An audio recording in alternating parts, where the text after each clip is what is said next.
स्वतःच्या जीवनाला 1% सुधारा, 100% आपोआप सुधरून जाईल. तर मित्रांनो, स्वागत आहे तुमच्या प्रणाम टॉक्सवर. तर आज आपण बोलणार आहोत की 1% सुधारणा म्हणजे काय. तर आपल्यापैकी बरेच लोक एका दिवसात मोठे बदल शोधतात, पण खरं यश एका दिवसात मिळत नाही. ते डिपेंड असते आपल्या दररोज घेतलेल्या छोट्या निर्णयावर. समजा आज तुम्ही 10 मिनिटे पुस्तक वाचली तर उद्या 11 मिनिटे वाचा.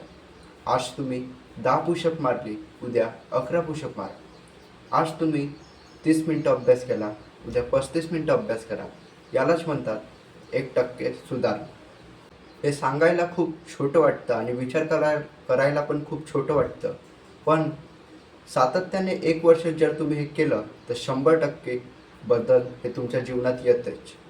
तर मोठं यश मिळतं दररोज घेतलेल्या छोट्या योग्य निर्णयामुळे. म्हणून आपल्या जीवनात दररोज 1% सुधारणा कशा होईल यावर लक्ष केंद्रित करा. तुमचं आयुष्य 100% चेंज होईल. चला भेटू पुढच्या व्हिडिओमध्ये. जय शिवराय.